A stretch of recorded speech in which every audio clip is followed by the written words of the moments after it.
کہ یہ تدریب ہے۔ یہاں پر انس بن مالک رضی اللہ تعالیٰ عنہ سے روایت ہے کہ رسول اکرم صلی اللہ علیہ وسلم ایک عورت کے پاس سے گزرے، تب کی اندہ قبر، دراں حال کہ وہ ایک قبر کے پاس رو رہی تھی۔ یہ تب کی حال ہے امرأہ سے۔ تو رسول پاک صلی اللہ علیہ وسلم نے فرمایا اتق اللہ واصبری، تم اللہ سے ڈرو اور صبر کرو۔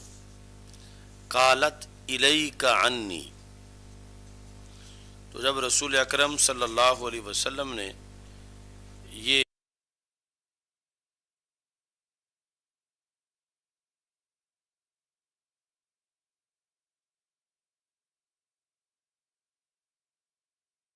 الیک عنی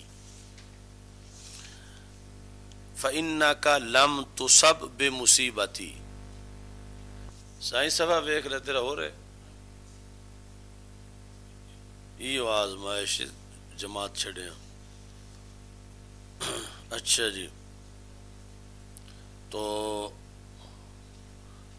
فإنک لم تصب بمصیبتی،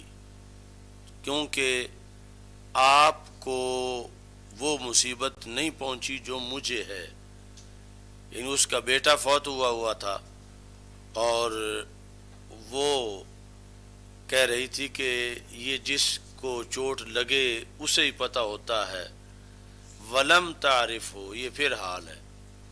یہ بات کرتے ہوئے وہ پہچانتی نہیں تھی رسول اکرم صلی اللہ علیہ وسلم کو، یعنی یہ جو مجھے فرما رہے ہیں یہ کوئی اور بندہ نہیں، رسول اکرم صلی اللہ علیہ وسلم ہے۔ یعنی یا تو غم کی شدت کی وجہ سے، جس طرح کہ جو بندہ پہلے پہچان جس کی ہو، غم کی شدت کی وجہ سے اس کی بھی پہچان نہیں ہوتی، یا پھر ابھی تک اس نے صرف نام سن رکھا تھا رسول اکرم صلی اللہ علیہ وسلم کا اور چہرے کی زیارت اس نے نہیں کی ہوئی تھی۔ تیسرا کمزور احتمال ہے کہ ابھی تک اسے پتہ ہی نہیں تھا کہ اللہ کے رسول صلی اللہ علیہ وسلم دنیا میں موجود ہیں۔ تو بہرحال ولم تعرف ہو، یہ گفتگو اس نے اس حالت میں کی کہ وہ رسول اکرم صلی اللہ علیہ وسلم کو جانتی نہیں تھی۔ فقیل لہا، تو اسے کہا گیا انہ النبی صلی اللہ علیہ وسلم، کہ یہ تو اللہ کے رسول صلی اللہ علیہ وسلم ہے۔ تو پھر اس نے سمجھا کہ میں نے تو بڑی غلطی کی ہے۔ مسلم شریف میں یہ جہاں لفظ ہیں فَأَخَذَهَا الْمَوْتُ، یعنی اسے یوں لگا کہ میں تو مرنے والی ہوں، کہ اتنی بڑی میں نے غلطی کر دی ہے کہ میں نے رسول اکرم صلی اللہ علیہ وسلم کو آگے سے اس طرح کہا ہے کہ آپ سائڈ پہ ہو جائیں، آپ چلے جائیں، اور یہ اب معذرت کرنے کے لیے آئیں۔ فلم تجد عندہ بوابین، تو رسول اکرم صلی اللہ علیہ وسلم کے دروازے پر گارڈ نہیں تھے، دربان نہیں تھے۔ یعنی یہ اس لیے ذکر کیا کہ اس کا خیال یہ تھا کہ آپ معاذ اللہ بادشاہوں جیسے ہیں اور بادشاہوں کے دروازوں پہ گارڈ ہوتے ہیں، لیکن وہ آ کے حیران ہوئی کہ وہاں گارڈ موجود نہیں تھے۔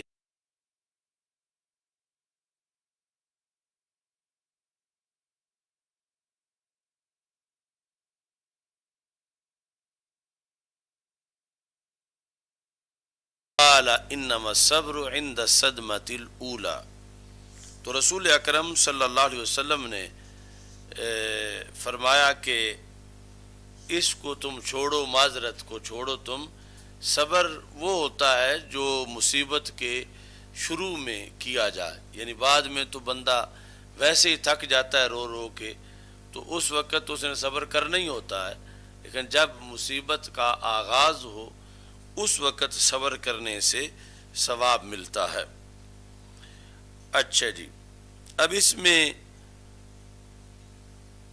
اور بہت سے مسائل موجود ہیں عقیدے کے، لیکن یہاں پر اب ترجمہ الباب باب زیارت القبور، باب زیارت القبور، تو وہ کہاں سے ثابت ہوا؟ کیونکہ اصل تو ہے کہ مصیبت پہ صبر کرنا چاہیے، اور یہ ترجمہ الباب اس کا ایک بنتا ہے کہ الصبر عند المصیبت۔ دوسرا یہ ہے کہ النہی عن البکاء، رونے سے کسی کو روکنا۔ تو زیارت قبور کا کیسے ترجمہ الباب بنایا کہ جب رسول پاک صلی اللہ علیہ وسلم نے اسے یہ کہا کہ انما الصبر عند الصدمۃ الاولی، یا سب سے پہلے فرمایا اتق اللہ واصبری، اس وقت وہ عورت قبر کے پاس بیٹھی ہوئی تھی۔ اگر قبر پر جانا حرام ہوتا، ناجائز ہوتا، تو سب تو پہلے تو رسول پاک صلی اللہ علیہ وسلم اس سے روکتے کہ تم قبر پہ آئی کیوں ہو، اور دوسرے نمبر پر پھر فرماتے صبر کرو اور اللہ سے ڈرو۔ تو یہ کسی حدیث میں نہیں کہ رسول پاک صلی اللہ علیہ وسلم نے اس موقع پر اسے قبر پر آنے سے روکا ہو یا جھڑکی دی ہو یا ناراض ہوئے ہوں، بلکہ اسے بیٹھے رہنے دیا، لیکن اسے رونے سے روکا، اتق اللہ واصبری۔ تو اس بنیاد پر جو ہے وہ یہاں سے زیارت القبور ثابت ہوا۔ اب زیارت القبور ایک ہے مردوں کے لیے، ایک ہے عورتوں کے لیے۔ تو نہیتکم عن زیارت القبور الا فزوروہا، کہ دوسری حدیث میں ہے کہ رسول پاک صلی اللہ علیہ وسلم نے فرمایا کہ میں نے روکا تھا تجھے زیارت قبور سے، لیکن اب تم قبروں کی زیارت کرو۔ اور یہ چونکہ صیغہ مذکر کا ہے تو کچھ لوگ یہ کہتے ہیں کہ قبروں کی زیارت کی اجازت مل تو گئی مگر صرف مردوں کو ملی ہے، عورتوں کو نہیں ملی۔ تو اس کا جواب یہ ہے کہ جس طرح اقیم الصلاۃ مردوں کے لیے ہے تو ساتھ عورتوں کے لیے بھی ہے۔ اور دوسرا یعنی امام بخاری کا جو موقف ہے، انہوں نے زیارت قبور میں دلیل ہی عورت کی قبر پر جانے کو بنایا ہے، یعنی یہاں عورت گئی ہوئی تھی قبر پہ، تو رسول اکرم صلی اللہ علیہ وسلم نے اس کے بارے میں اسے روکا نہیں کہ تو سب سے بڑا ناجائز کام تو یہ کر رہی ہے جو تو آئی ہوئی ہے۔ تو باقی جو ہے وہ اس باب کے اندر اب میں چند شروحات اس پر پیش کروں گا، اور پھر یہ کہ یہ جو وہابیت اور نجدیت ہے، ویسے بخاری کرتے ہیں، لیکن جب کوئی ایسا اعتقادی مسئلہ آتا ہے تو وہاں امام بخاری کو بھی ڈیگریڈ کر دیتے ہیں۔ یعنی آج کے ان کے علماء امام بخاری پر بھی پھر ہٹ کر دیتے ہیں کہ انہیں بھی سمجھ نہیں آئی۔ اچھا جی، فتح الباری شرح بخاری کے اندر یہاں یہ ہے وَاسْتُدِلَّ بِهِ عَلَى جَوَازِ زِيَارَةِ الْقُبُورِ، کہ یہاں سے زیارت قبور کے جواز پر استدلال کیا گیا۔ سواء كان الزائر رجلا او امرأة، خواہ وہ زائر مرد ہو یا عورت ہو۔ اور آگے قبر سواء كان المزور مسلما او کافرا، کہ جس کی قبر پہ بندہ گیا ہے وہ مسلمان ہو یا کافر ہو۔ یعنی جب کافر کی قبر پہ کسی اور وجہ سے جانا جائز ہے تو مسلمان کے لیے تو بطریق اولا جائز ہے۔ یعنی یہ اس واسطے کہا کہ وہ عورت جس قبر پہ بیٹھ کے رو رہی تھی اس کے بارے میں وضاحت نہیں حدیث میں کہ وہ مسلمان کی قبر تھی یا کافر کی قبر تھی، اس واسطے یعنی یہ بھی ثابت ہوا۔ اور ظاہر ہے کہ کافر کے لیے دعا ناجائز ہے، تو وہ اگر کافر کی تھی تو پھر یہ نہیں کہ کوئی روحانیت کی طلب کے لیے یا دعائیں قبول ہوں یا اس کے لیے دعا ہو، اس کسی مقصد کے لیے جائز نہیں ہے۔ لیکن ویسے یعنی اس کا بیٹا تھا اور وہ غم کی وجہ سے گئی ہوئی تھی، تو یہ انہوں نے ساتھ لکھا کہ سواء کان المزور مسلمن او کافرا لعدم الاستفصال فی ذالک، کیونکہ اس میں یہ تفصیل نہیں مل سکی کہ وہ قبر تھی کس کی،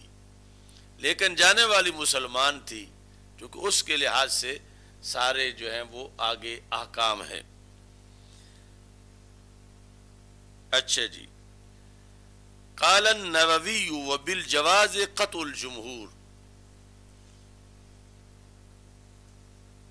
وبالجواز قطع الجمہور ہو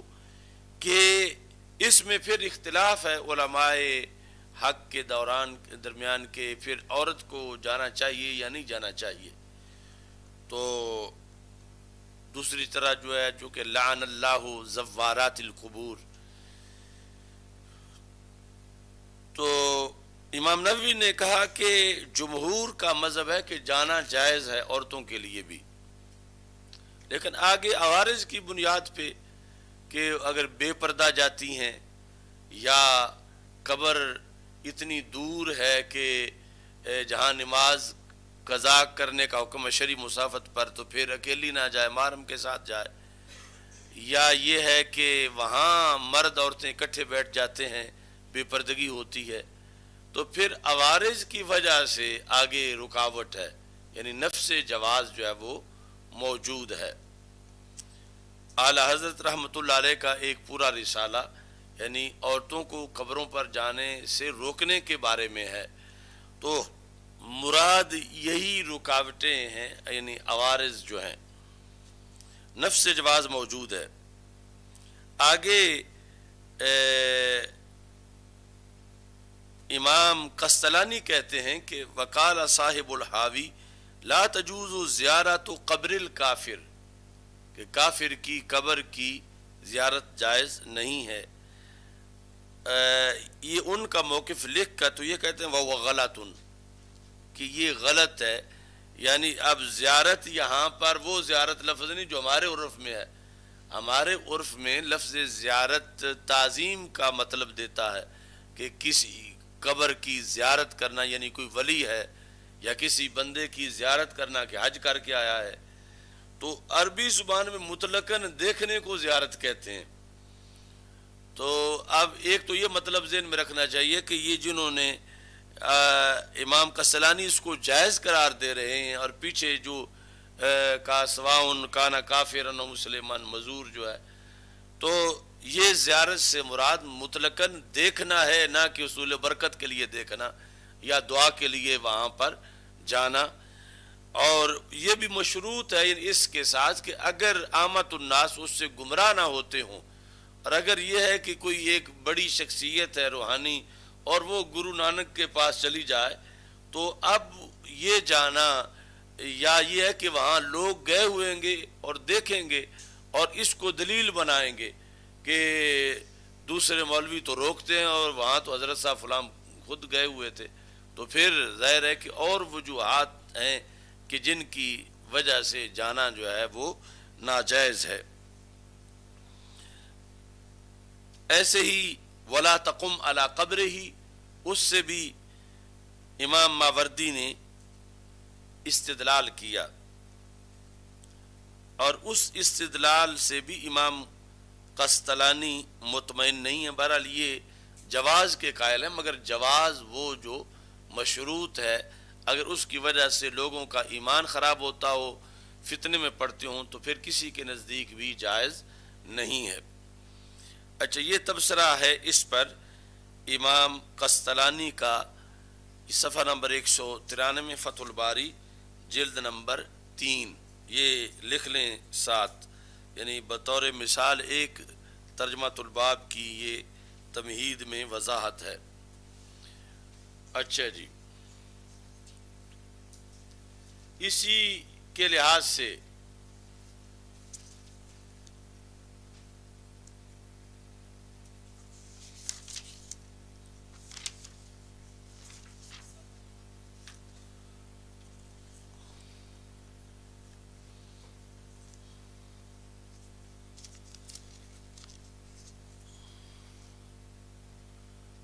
صفحہ نمبر 190 91 92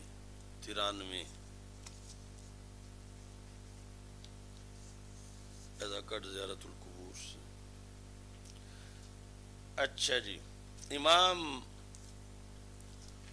وہ ان کے ساتھ ذکر ہو گیا، وہ ہیں امام اسقلانی، اور یہ ارشاد الساری والے ہیں امام قسطلانی۔ تو یہ جو دوسری جلد ہے اس حدیث پر، یہاں انہوں نے سب سے پہلے وہ وضاحت کی جو ہم ویسے کر چکے ہیں کہ ترجمۃ الباب ثابت کیسے ہوتا ہے۔ یہ صفحہ نمبر 399 ہے۔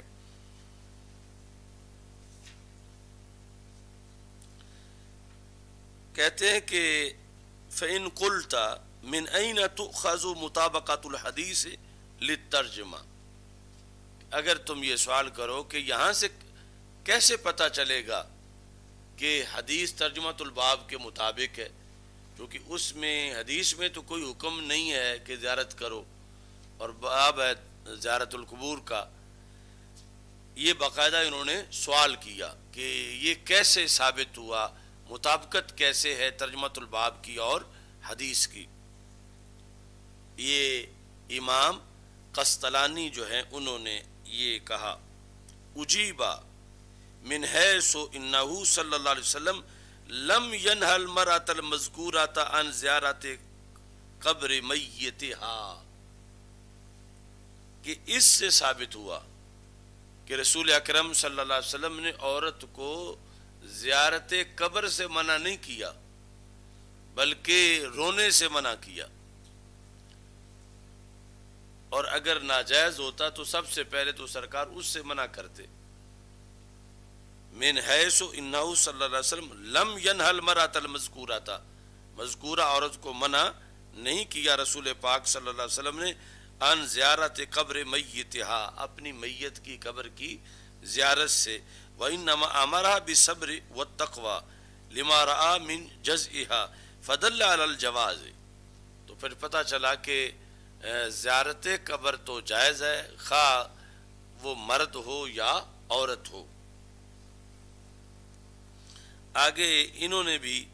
وہی بات ساری کی جو امام اسقلانی نے فتح الباری میں کی۔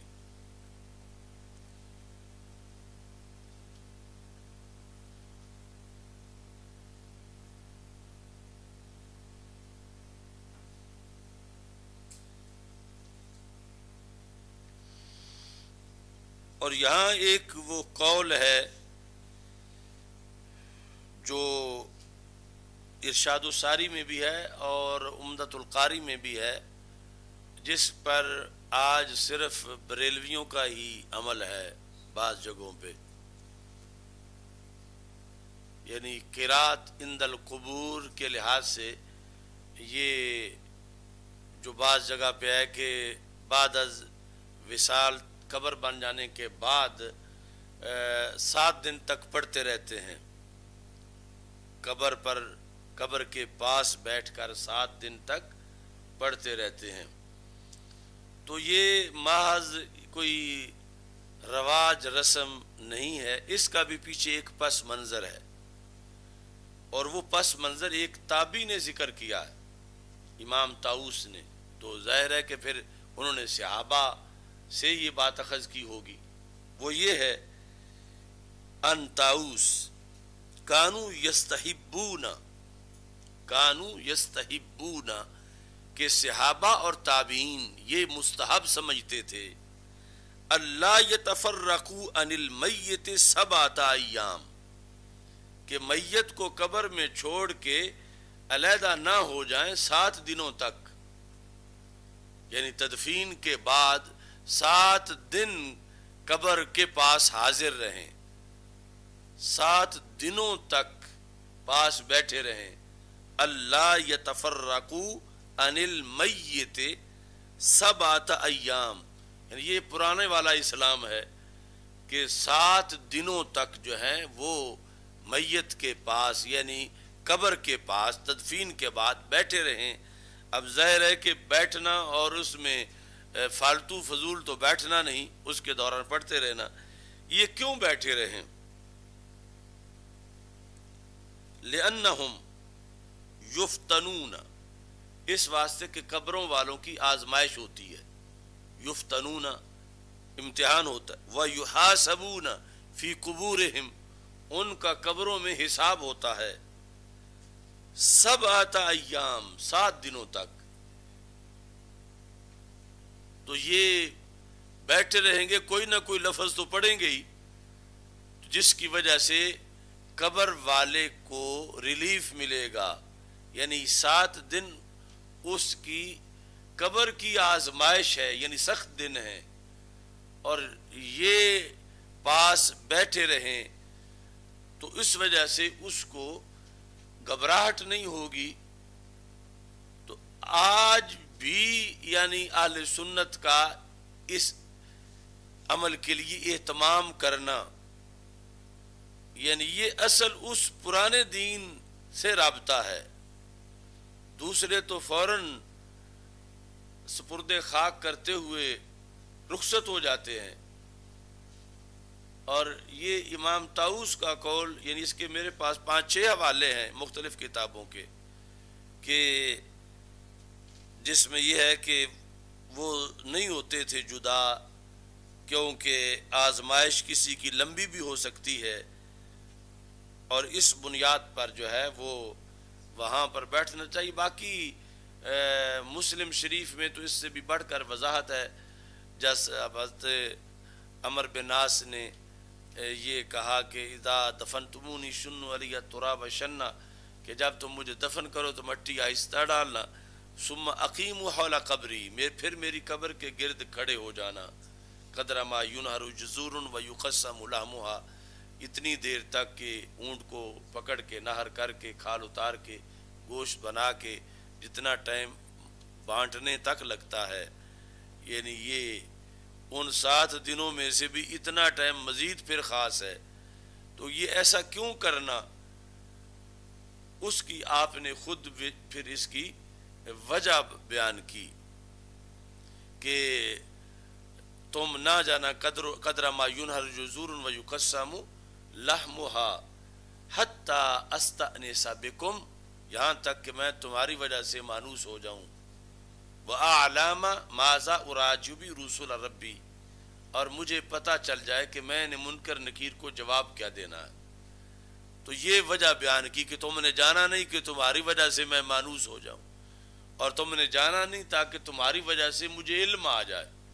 تو یہ یعنی صحابی رضی اللہ تعالی عنہ کو تو اس کام کی ضرورت نہیں تھی، وہ پاس تھے، لیکن ان کے پاس دین کا ایک حصہ تھا، اور وہ بوقت وصال آگے پہنچانا چاہتے تھے کہ اس طرح کر کے، یعنی حقوق ہیں جانے والے کے، جو دنیا سے چلا گیا ہے تو اس کو قبر میں رکھتے ہی بھاگ نہ جاؤ، بلکہ کچھ لوگ یہ اہتمام بھی کریں، اور پھر کچھ اس سے اگلا جو ہے وہ 7 دنوں والا اہتمام بھی کریں۔ اچھا جی، اسی طرح عمدۃ القاری کے اندر امام عینی نے یہاں پر لکھا،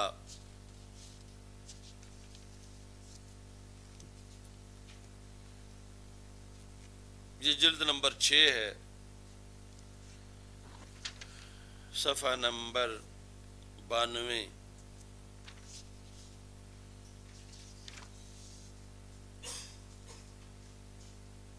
انہوں نے بھی لکھا وفیہ جواز زیارت القبور مطلقاً سواء کان الزائر رجلا او امرأ وسواء کان المزور مسلما او کافرا لعدم الفصل فی ذالک، اس واسطے کہ اس میں تفریق نہیں کوئی کی گئی دونوں کے لحاظ سے۔ وقال النووی بالجواز قطع الجمہور، آگے ساری جو ہے وہ وہی بحث ہے۔ اچھا جی،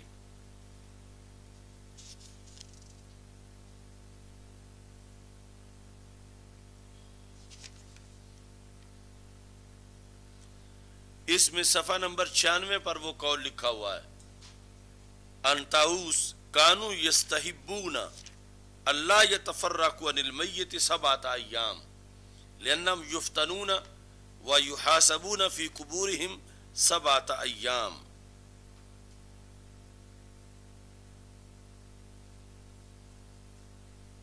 لیکن انہوں نے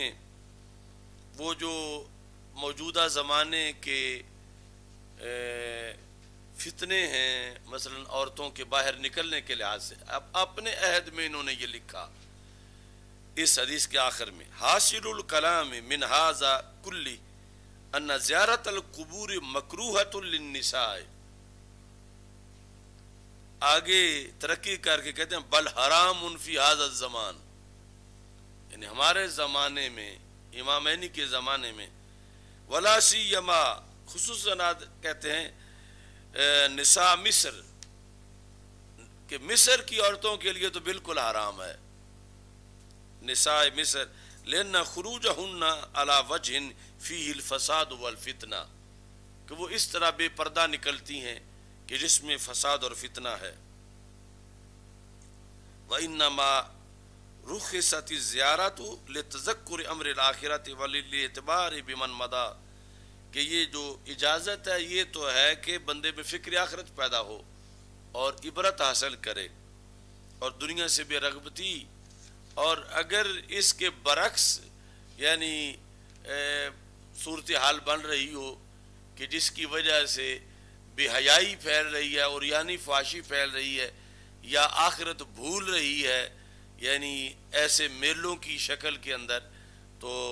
پھر اس کے لیے کہا کہ صرف مکروہ ہی نہیں بلکہ حرام بھی ہے. تو نفس جواز موجود ہے، لیکن آگے جو عوارض ہیں ان کو بھی پیش نظر رکھنا چاہیے. باقی اس میں چونکہ طویل بحث ہے اور زوارات کے جو لفظ ہیں تو وہاں بھی یہ لکھا گیا کہ ایک ہوتی ہیں زائرات، ایک ہوتی ہیں زوارات.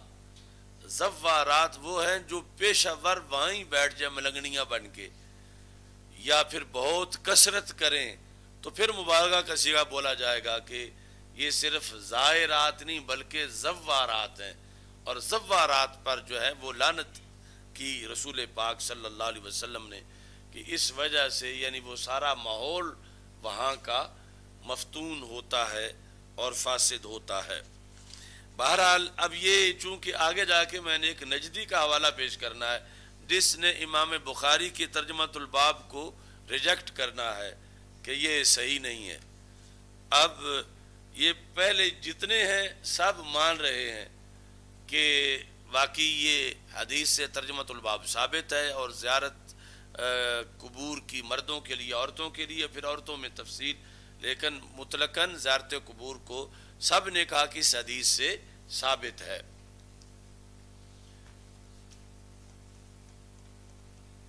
یہ کرمانی جو ہے اس کی 4تھی جلد،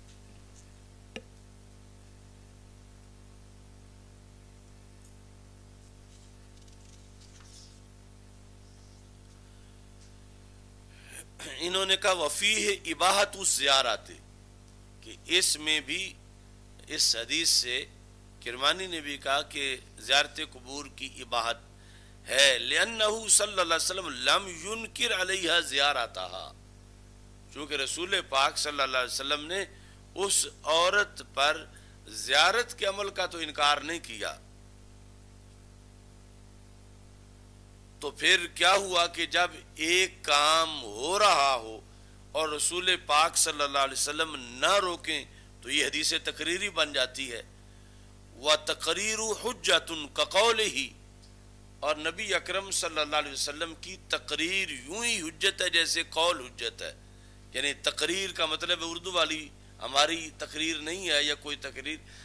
پکا کرنا، کہ اگرچہ رسول پاک صلی اللہ علیہ وسلم نے بول کے نہیں کہا کہ تو ٹھیک کر رہی ہے کہ قبر کی زیارت کرنے آئی ہے، لیکن سرکار نے جو قبر پر آنے سے نہیں روکا، صرف رونے سے روکا ہے، تو یہ ہے تقریر ہو کہ رسول پاک صلی اللہ علیہ وسلم کی جو تقریر ہے یوں ہی حجت ہے کا قول ہی، جس طرح کہ رسول پاک صلی اللہ علیہ وسلم کا قول حجت ہے. یہ صفحہ نمبر 302 کرمانی جلد نمبر 4. اب یہاں پر آ کر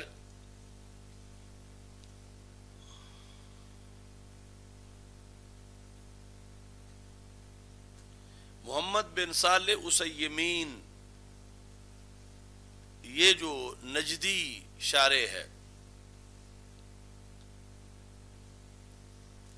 اس نے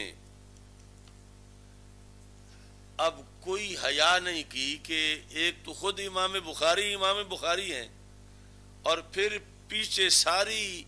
تاریخ شارحین کی بھری ہوئی ہے کہ سب نے ہی مانا کہ اس سے یہ بات ثابت ہوتی ہے جو امام بخاری نے ترجمۃ الباب بنایا ہے وہ اس سے ثابت ہے۔ تو یہ بہت سے ایسے مقام ہیں جن سے یہ پتہ چلتا ہے کہ ان وہابیوں کو عمومی طور پر تو یہ نا کہ امام اعظم ابو حنیفہ ان کو راس نہیں آتے، اصل میں ان کو امام بخاری بھی راس نہیں آتے، ان کا نفس ہی ان کا امام ہے، یعنی اپنی مرضی کے مرید ہیں۔ اب یہاں پر باب و زیارت القبور، مر النبی صلی اللہ علیہ وسلم بامرأۃ تبکی، اس پر یہ لکھا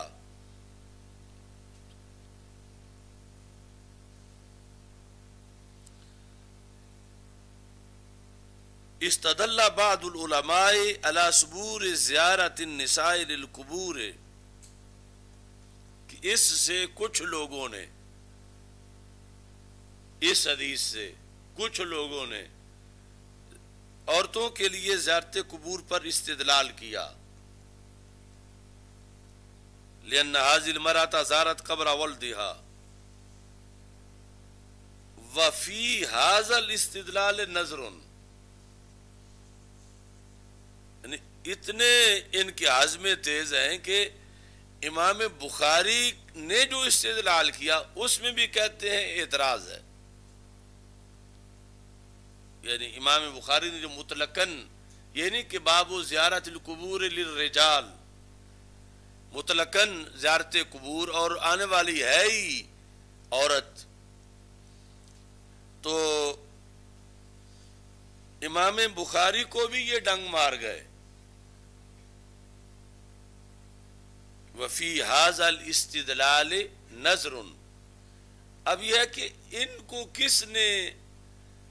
یہ حق دیا ہے کہ یہ پہلے اماموں کا بھی فیصلہ کریں،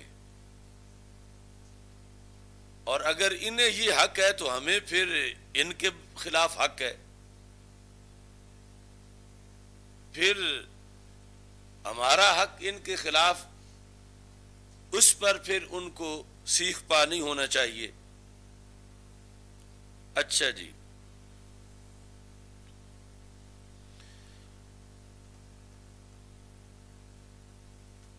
اور بعض شارحین نے دوسری مقام پر ہے کہ خود رسول اللہ صلی اللہ علیہ وسلم کے اپنے عمل سے استدلال کیا زیارت قبور والا، یعنی یہی حدیث امام بخاری کا استدلال جہاں عورت کے جانے سے ہے، اور یہ کہ رسول پاک صلی اللہ علیہ وسلم نے نہیں روکا، وہاں خود رسول پاک صلی اللہ علیہ وسلم کے قبرستان میں قبر کے پاس جو مکالمہ ہوا تو تب بھی ہوا کہ سرکار خود تشریف لے گئے ہوئے تھے، اس سے بھی زیارت قبور پر استدلال کیا۔ اچھا جی، تو یہ تمہید کے اندر بطور مثال کہ کیسے ترجمۃ الباب ثابت ہوتا ہے اور کس طرح اس پر تفریعات ائمہ مرتب کرتے رہے، اور اس مخلوق سے پہلے کوئی بھی ایسا نہیں تھا کہ جو امام بخاری پر اس وجہ سے اعتراض کرے، جس وجہ سے نجدیوں نے آ کر امام بخاری پہ اعتراض کیا کہ یہ زیارت قبور کا باب جو ہے یہ درست نہیں ہے استدلال۔ اچھا جی، اب آگے وہ پہلی حدیث جہاں سے جاری ہے وہاں سے نکالو۔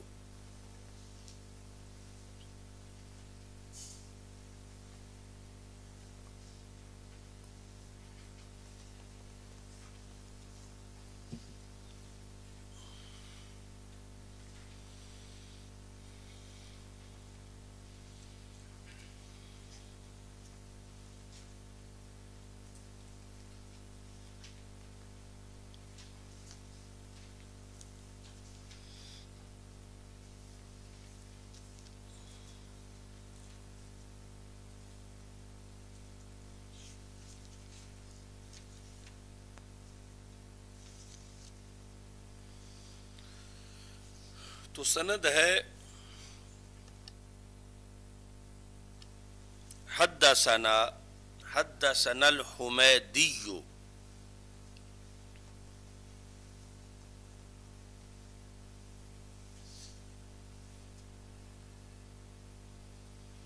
حدثنا الحمیدی عبداللہ ابن الزبیر.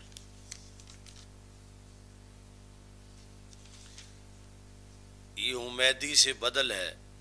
یعنی یہ نہیں کہ حمیدی اور ہے اور عبداللہ بن زبیر اور ہے. تو ویسے حمیدی کئی ہیں،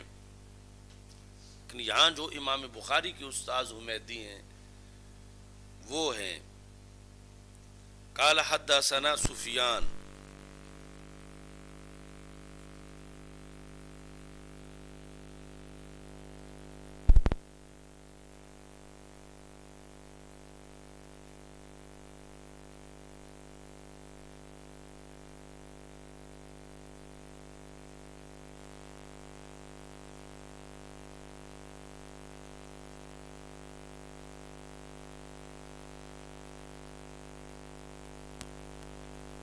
اخبرانی محمد بن ابراہیم،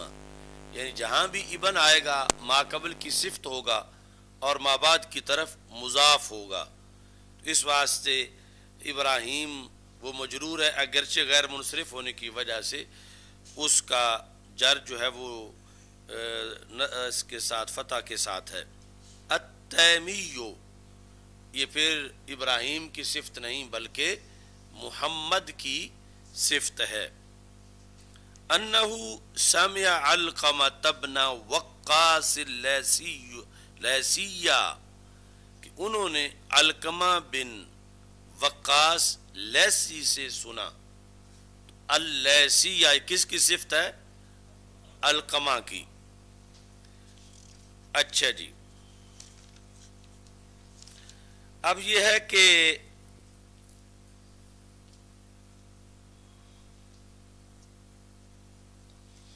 اس حدیث کو سب سے پہلے ذکر کیا امام بخاری رحمہ اللہ تعالی نے.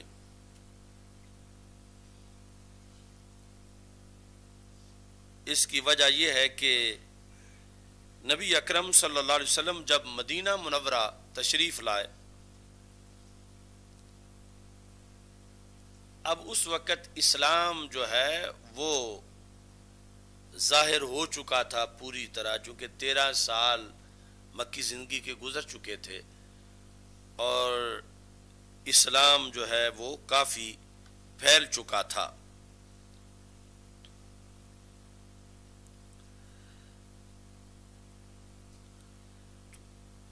یہ پھر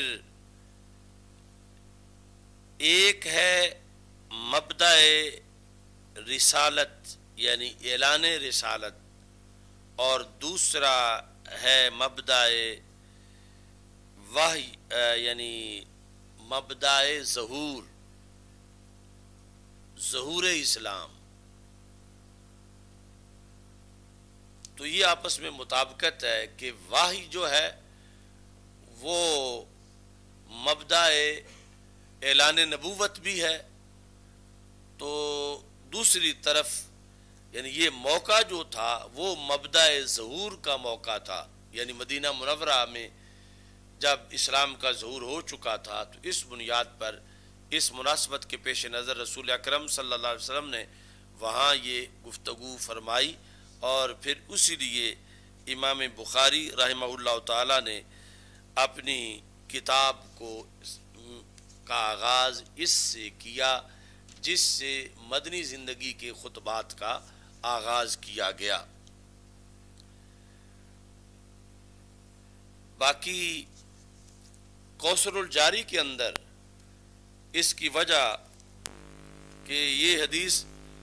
اور بھی کئی اساتذہ سے پڑھی امام بخاری رحمۃ اللہ علیہ نے، لیکن یہاں ذکر کرتے وقت سب سے پہلے جو حدیث ذکر کی یہ کی، اور پھر اپنے ان استاد صاحب سے ذکر کی حمیدی سے. تو وہ کہتے ہیں وجہ یہ ہے کہ انما بادا بھی لأنہ مکیون، وبد الوحی کان بمکہ تھا کہ آپ کے اساتذہ میں سے جو اس حدیث کے اساتذہ ہیں ان میں سے یہ حمیدی مکی ہیں، مکی محدث ہیں، تو اس بنیاد پر وحی کا آغاز بھی مکہ مکرمہ میں ہوا، تو آپ نے پھر مکی جو محدث ہیں ان سے پہلی حدیث کو ذکر کیا، وحی والی حدیث کو۔ باقی آگے ہیں سفیان، یہ ہے سفیان بن عیینہ، چونکہ ایک ہے سفیان ثوری، تو یہ سفیان ثوری نہیں ہے بلکہ سفیان بن عیینہ ہیں۔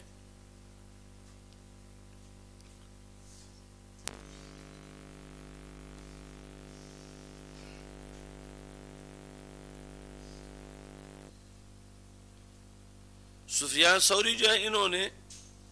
70 حج کیے تھے،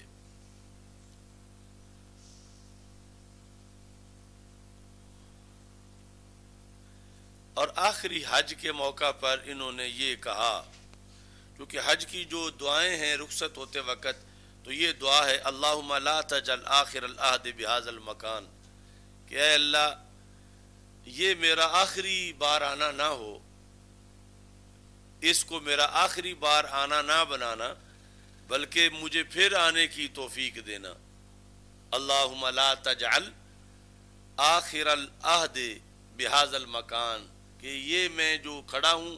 یہ آخری بار میرا کعبے کے سامنے کھڑا ہونا نہ ہو، بلکہ اس کے بعد بھی مجھے کھڑا ہونے کا موقع ملے۔ تو ہر حج کے بعد یہ دعا کرتے تھے تو آگے پھر حج پہ چلے جاتے تھے، پھر دعا کرتے تھے تو پھر حج پہ چلے جاتے تھے۔ اب جب 70واں حج کیا تو اس میں یہ کہا کہ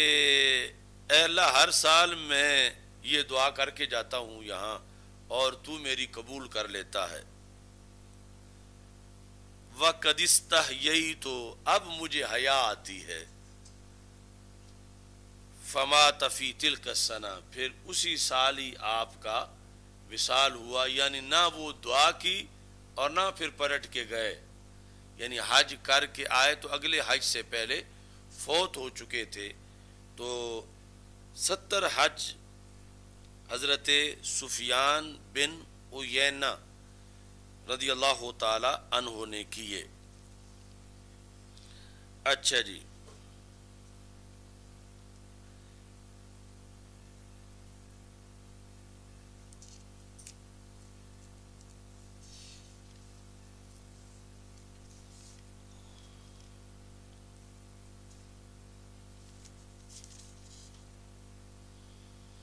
یحییٰ بن سعید، یہ بھی مشہور تابعی ہیں اور مسلمانوں کے اماموں میں سے ہیں، مدینہ منورہ کے قاضی رہے۔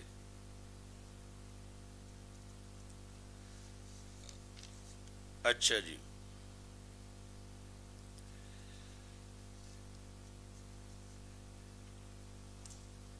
تو سند کے اندر ایک ایک بندہ اپنی جگہ ان کا بڑا مرتبہ و مقام ہے۔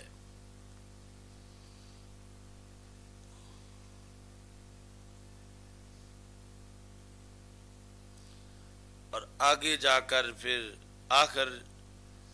حضرت عمر بن خطاب رضی اللہ تعالی عنہ سے روایت ہے، اس کے یہاں انہوں نے لکھا الکوثر الجاری کے اندر، مناقب لا تعد ولا تحصى، کہ حضرت عمر رضی اللہ تعالی عنہ کے مناقب گنتی سے باہر ہیں، اتنے زیادہ ہیں۔ اور عراقی نے کہا وہ الفیت الحدیث، بندہ اس مٹی میں دفن کیا جاتا ہے جس مٹی سے وہ پیدا ہوا ہو۔ تو یہ حضرت عمر رضی اللہ تعالی عنہ کے حالات پر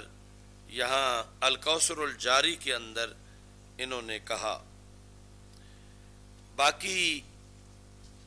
امامینی کہتے ہیں کہ امام بخاری نے جو پہلی سند لکھی ہے، یعنی اتنا ہر چیز کا لحاظ رکھا کہ انہوں نے اس سند کے اندر جتنی بھی انواع روایتیں سب اکٹھی کر دیں. انواع روایت کیا ہے کہ مثال کے طور پر ایک ہے حدیث روایت کرنا کہنا حدثنا،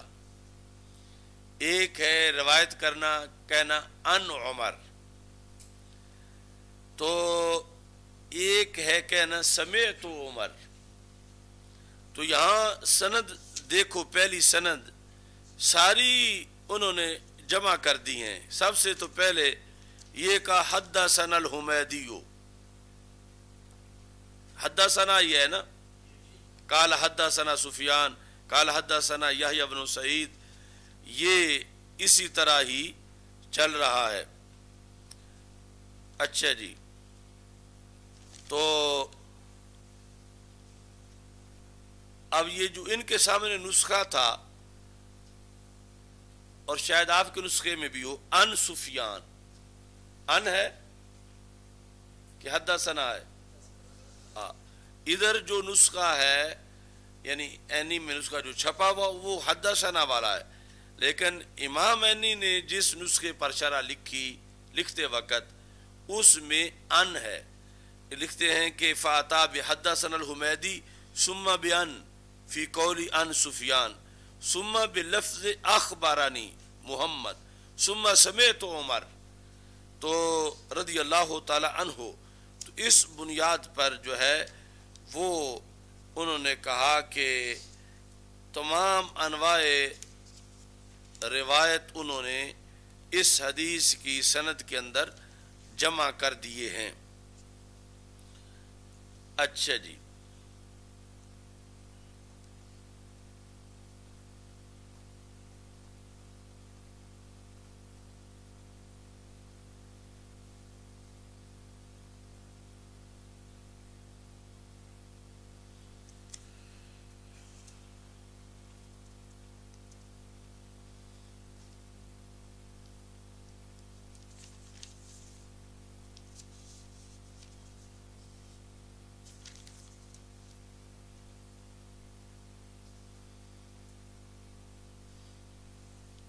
اب یہ حدیث ویسے لمبی ہے اور اس کا چھوٹا حصہ انہوں نے اس مقام پر ذکر کیا ہے.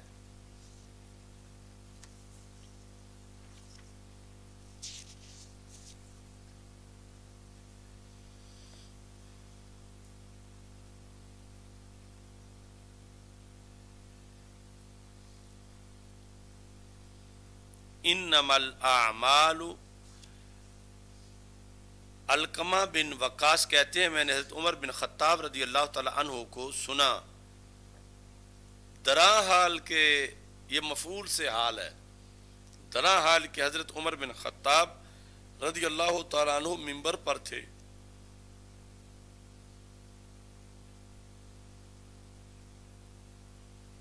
اور وہ کہہ رہے تھے انما الاعمال بالنیات. منبر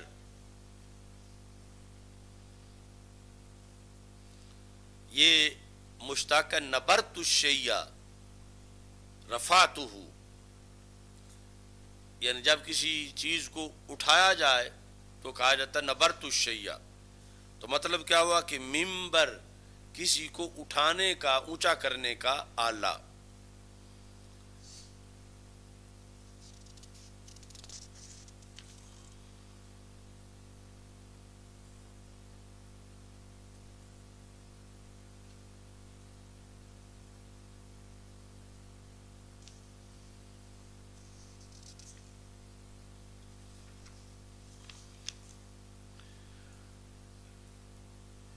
انما الاعمال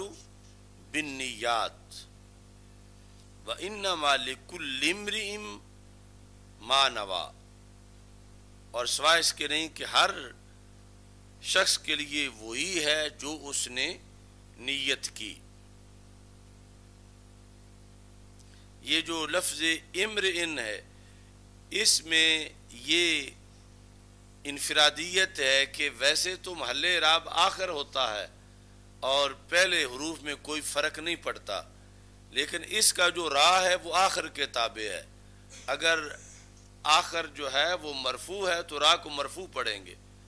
آخر حمزہ پہ نصب ہے تو راہ پہ بھی نصب پڑھیں گے، حمزہ پہ کسرہ ہے تو راہ پہ بھی کسرہ پڑھیں گے۔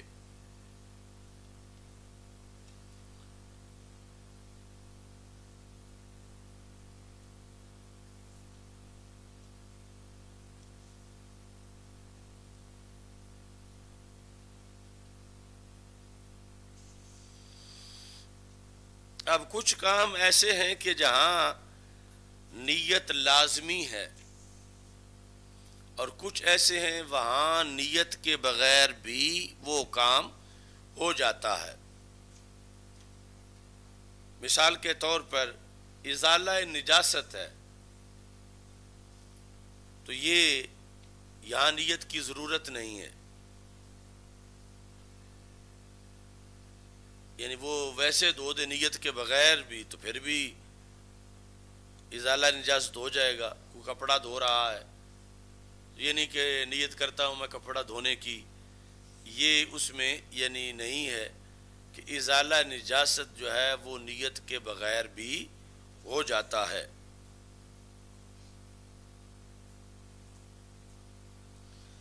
چونکہ یہ باب ترک سے ہے اور اس کے اندر یعنی نفی ہے، ازالہ ہے، نیت کی ضرورت نہیں ہے۔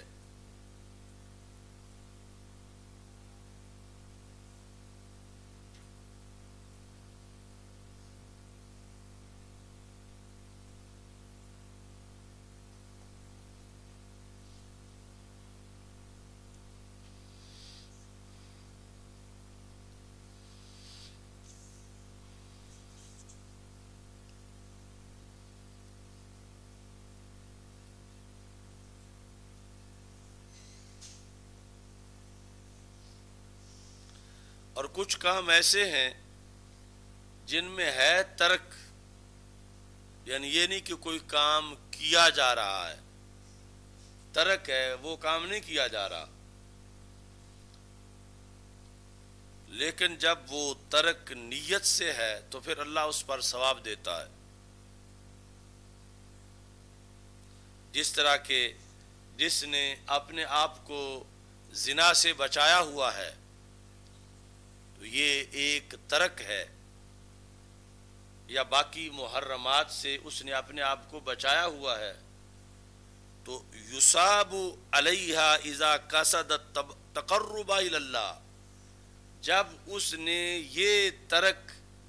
اس نیت پہ کر رکھا ہے کہ مجھے اللہ اپنا قرب عطا کرے، تو پھر اس ترک پر بھی اس کو ثواب ملے گا۔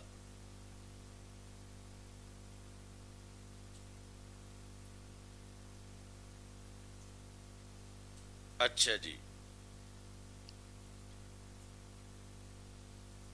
تو یہ یعنی جس وقت انسان یہ نیت پر ہوگا تو پھر بیک وقت اس کے کئی اعمال صالحہ ہو رہے ہوں گے کہ جن جن کاموں میں وہ ملوث نہیں ہے اور اس کے اندر اس کی نیت ہے ترک میں تقرب کی، تو ان سارے کاموں کا اسے ثواب ملے گا کہ وہ چوری نہیں کر رہا، وہ شراب نہیں پی رہا، وہ زنا نہیں کر رہا۔ تو اگر وہ تقرب کی نیت کے بغیر وقت گزر جاتا ہے ترک کا تو پھر اسے ثواب نہیں ہے، اور اگر وہ اپنے آپ کو یعنی ہر وقت اس میں نیت کے ساتھ وہ ترک میں رکھتا ہے تو پھر اس پر اس کو ثواب دیا جائے گا۔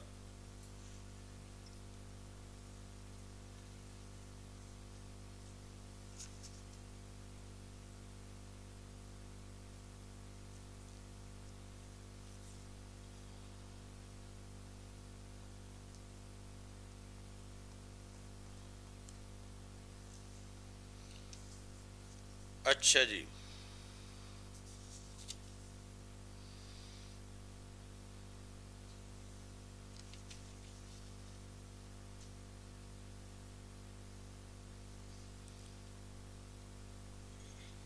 باقی اس حدیث کو ثلث اسلام کہا جاتا ہے کہ پورے اسلام کے اگر 3 حصے ہیں تو تیسرا حصہ اسلام کا یہ اکیلی حدیث ہے. اتنی بڑی حدیث ہے کہ یہ ثلث اسلام ہے. اب اس کی وجہ کیا ہے کہ یہ ثلث اسلام ہے؟ لتضمنہ النیۃ، کہ اسلام 3 چیزوں کا نام ہے: قول، فعل اور نیت. قول، فعل یعنی کچھ چیزوں کا تعلق قول کے ساتھ ہے، اسلام کی کچھ چیزوں کا تعلق فعل کے ساتھ ہے، اور کچھ چیزوں کا تعلق نیت کے ساتھ ہے. یعنی اگرچہ وہ فعل نہ بھی کیا جائے، صرف نیت پر ہی ثواب مل جاتا ہے کیے بغیر. تو اس بنیاد پر انما الاعمال بالنیات، چونکہ اس میں نیت کی بحث ہے ساری، تو اسلام کے جو 3 حصے ہیں ان میں سے 1/3 یہ پورے دین پر مشتمل ہے. اچھا جی،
جو مکمل حدیث ہے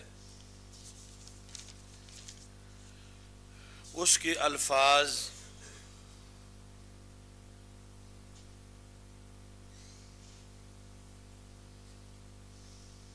انما الاعمال بالنیات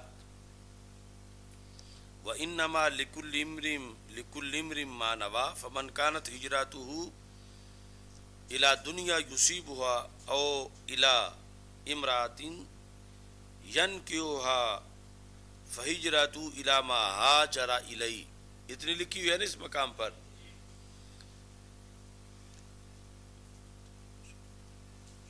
اس کے علاوہ 6 جگہ یہ صحیح بخاری میں موجود ہے. اس جگہ کے علاوہ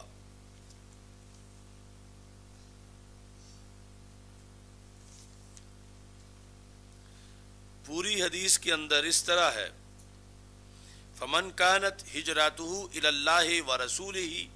فہجرته الى اللہ ورسولہ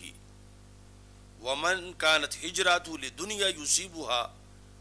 او امرأ یتزوجها فہجرته الى ما ہاجر الیہ.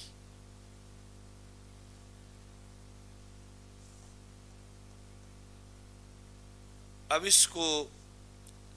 یہ ہے کہ مختصر انہوں نے اس کو کیوں ذکر کیا.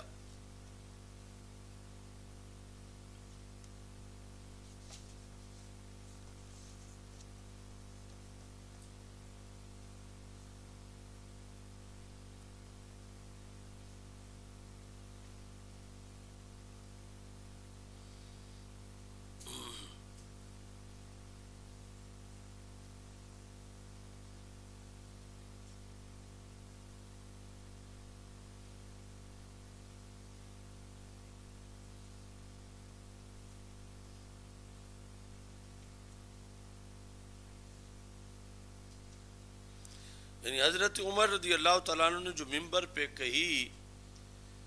تو یہاں مقصد صرف ان کی اقتداء ہے، آگے پھر جو ہے وہ تفصیلاً دیگر مقامات پہ اس کو ذکر کیا، جس طرح کہ مثلا ترک حیل کا جو باب ہے وہاں پر اسے تفصیلاً ذکر کیا۔ تو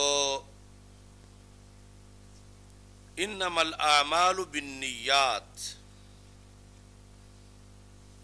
اعمال جو ہے اس سے پہلے مضاف محذوف ہے، انما صحت الاعمال بالنیات، کہ اعمال کی صحت کا مدار نیت پر ہے۔ یعنی یہ اس لیے محدثین نے نکالا کہ جس طرح آپ نے کہا کہ وضو کے بغیر نماز نہیں ہوتی، اور کوئی کہے میں نے تو کئی بار پڑھی ہے، کیوں نہیں ہوتی؟ لطیفہ ہے نا کہ میں نے تو کئی بار پڑھی ہے، تو مطلب کیا نہیں ہوتی ہے؟ صحیح نہیں ہوتی، مطلقاً ہونے کی بات نہیں ہے۔ تو انما الاعمال بالنیات، یہ نہیں کہ نیت نہ ہو تو عمل ہوتا ہی نہیں، یعنی اس کا ڈھانچہ تو پایا جا سکتا ہے، مقصد رسول پاک صلی اللہ علیہ وسلم کا ہے کہ صحیح نہیں ہوتا۔ انما الاعمال بالنیات، انما صحت الاعمال بالنیات، یا دوسرا انما ثواب الاعمال بالنیات، کہ اعمال کا مدار جو ہے، اعمال کا ثواب نیت کے ساتھ ہوتا ہے۔ اب عمل نیت کے بغیر ہو تو عمل پایا گیا، نیت نہیں پائی گئی تو سارا عمل ضائع ہو جائے گا۔ نیت پائی جائے پکی، بعض مواقع پر اگرچہ عمل نہ بھی پایا جائے تو ثواب کھڑا ہو جائے گا۔ تو پتہ چلا کہ جب آپس میں تقابل کریں، عمل بمقابلہ نیت، ان دونوں کو پلڑے میں رکھ کے تولیں، تو پھر نیت بھاری ہے عمل سے، کیونکہ عمل میں نیت نہ ہو تو عمل مردہ ہے،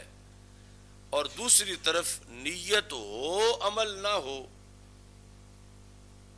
بامر مجبوری بعض مقامات پر، تو پھر بھی نیت پہ ثواب مل جاتا ہے۔ اس وجہ سے ایک دوسری حدیث ہے کہ نیت المؤمن خیر من عملہ۔ یہ نجیب اللہ کس طرح بیٹھے جس طرح مہمان آئے ہوندن، بے وقوف، نہ کتاب کول نہ رجسٹر ہے، یہ قیادت ہونی ہوندی گئی ہے، دیکھو 2 دن دیتے خراب ہونے لگ گئے۔ اچھا جی، نیت المؤمن خیر من عملہ، کہ مومن کی نیت اس کے عمل سے بہتر ہے۔ نیت عمل سے، ویسے تو عمل کی بڑی شان ہے، لیکن نیت سے مقابلہ کیا جائے تو نیت عمل سے بہتر ہے۔ اس کی ایک وجہ تو اب پہلے گزر گئی، دوسری وجہ یہ ہے کہ عمل بندہ جتنا بھی کرے بالآخر اس کی ایک حد ہے، اور نیت جو ہے وہ جہاں عمل جا کے رک جائے، نیت تو اس سے بھی آگے بڑھ سکتی ہے۔ مثال کے طور پر ایک بندہ یہ نیت کرتا ہے کہ اگر اللہ نے مجھے 1000 سال زندگی دی تو میں 1000 سال ہی نماز پنجگانہ کی پابندی کروں گا، یہ نیت کرتا ہے۔ اب نفس الامر میں تو 1000 سال اس کی عمر نہیں، لیکن اس کو 1000 سال کی نمازوں کا ثواب مل سکتا ہے، سچی ہو۔ نیت سچی ہو کا مطلب یہ ہے کہ نیت کے خلاف کوئی کرینہ نہ ہو۔ مثلا پڑھتا اب وہ اس چند سالہ زندگی کے اندر بھی نماز نہیں، مثلا اس کی زندگی ہوئی 70 سال، اس میں بھی اس کی نماز پوری نہیں ہے۔ نیت تھی کہ 1000 سال زندہ رکھا تو میں 1000 سال نماز پڑھوں گا، تو اب اگرچہ 70 پہ فوت ہو گیا، ثواب اس کو 1000 سالہ نمازوں کا مل جائے گا۔ تو یہ ہے نیت المؤمن خیر من اعمالہ کہ مومن کی نیت اس کے عمل سے بہتر ہے۔ پھر اس میں یہ بھی ہے کہ ایک طرف وہ قزمان نامی بندہ تھا، بخاری مسلم دونوں میں وہ حدیث ہے جو پچھلے سال تقریب بسم اللہ میں پڑھی تھی کہ حنین کی جنگ کے موقع پر وہ صحابہ میں کھڑا تھا، فرنٹ لائن پہ کافروں کے ساتھ، کافروں کے خلاف جہاد کے لیے پر تول رہا تھا۔ تو رسول اکرم صلی اللہ علیہ وسلم نے فرمایا ھذا من اہل النار، یہ جہنمی ہے۔ اب وہ فزیکلی جنگ میں موجود تھا، گھر نہیں بیٹھا ہوا تھا، میدان جہاد میں تھا، اور پھر اس نے واقعی جہاد کیا، یعنی لغوی طور پر کہ کافروں سے لڑا، کئی کافر اس نے مارے، بلکہ صحیح مسلم کی روایت کے مطابق لا یادہ شاذہ ولا فاذہ، جو کافر بھی اس کے ہتھے چڑھا ہے اس نے سر ضرور اتارا ہے اس کا۔ یعنی اتنا حنین کی جنگ میں صحابہ کے نزدیک وہ ویلیو پا گیا کہ کچھ لوگ کہہ رہے تھے کہ آج مین آف دی میچ یہی بندہ ہے، یعنی سب سے زیادہ اس نے کافر مارے ہیں۔ اور پھر وہ زخمی بھی ہوا، اور پھر اس کے مر جانے کی خبر بھی آئی، تو رسول اکرم صلی اللہ علیہ وسلم نے پھر بھی فرمایا الی النار، سیدھا جہنم میں جا گرا۔ کاد بعض المسلمین ان یرتاب، قریب تھا کہ کچھ مسلمانوں کو شک ہو جاتا کہ اتنا مخلص بندہ کہ جو دین کے لیے جان دے گیا ہے، کافر اس نے مارے ہیں، زخمی ہوا ہے، وہ جہنمی کیسے ہو؟ ابھی شک ہوا کسی کو نہیں تھا، قریب تھا کہ ہو جائے۔ اتنے میں ایک صحابی دوڑتے ہوئے آئے اور انہوں نے کہا اشہد انک رسول اللہ صلی اللہ علیہ وسلم، یا رسول اللہ صلی اللہ علیہ وسلم، میں گواہی دیتا ہوں آپ اللہ کے رسول صلی اللہ علیہ وسلم۔ تو رسول پاک صلی اللہ علیہ وسلم نے فرمایا کس لیے گواہی دیتے ہو؟ یعنی تم تو پہلے مسلمان ہو، کلمہ پڑھا ہوا ہے، اب بڑا ایمرجنسی میں گواہی دینے کے لیے آئے ہو، وجہ کیا ہے؟ تو انہوں نے کہا کہ وہ جس کے بارے میں کل آپ نے فرمایا تھا جہنمی ہے، میں نے اس کو جہنمی بنتے دیکھا ہے، وہ شہید نہیں ہوا، اس نے خودکشی کی ہے، اپنی تلوار نیچے رکھ کے اپنا وزن اس پہ ڈالا ہے۔ تو اب ادھر نیت گڑبڑ تھی، تو سب کچھ کرنے کے باوجود بھی جہنمی ہے۔ اور دوسری طرف تبوک کی جنگ جو تھی، بخاری شریف میں ہے کہ جب رسول پاک صلی اللہ علیہ وسلم جنگ سے فارغ ہوئے، فرمایا ان بالمدینۃ قوما، مدینہ منورہ میں ایک قوم ایسی ہے، یعنی اس قوم سے مراد منافقین نہیں، صحابہ، کہ فرمایا وہ یہاں تبوک میں موجود نہیں، وہ 100% تیار تھے آنے کے لیے، لیکن جب وقت آیا تو واقعی اوریجنل بیمار تھے، میں ان کے دل جانتا ہوں، نہ انہوں نے بھوک کاٹی، نہ سفر کیا، نہ پریاس برداشت کی، نہ کافر مارے، نہ کافروں کے ہاتھوں زخمی ہوئے، لیکن شارکون وہم بالمدینہ تھے، وہ گھر بیٹھے ہی ہمارے ساتھ اجر میں شریک ہو گئے، گھر بیٹھے ہی۔ ادھر قزمان سب کچھ کر کے بھی فارغ ہے، کچھ نہیں ملا، اور ادھر فرمایا وہ گھر بیٹھے، فرمایا حبسہم العذر شارکون بحسن النیت، کہ عذر نے ان کو روکا، معذور تھے نہیں آ سکے، لیکن رب نے نیت پر ہی تبوک کا ثواب دے دیا ہے ان کو۔ تو اتنا مدار ہے انما الاعمال بالنیات، اور نیت المؤمن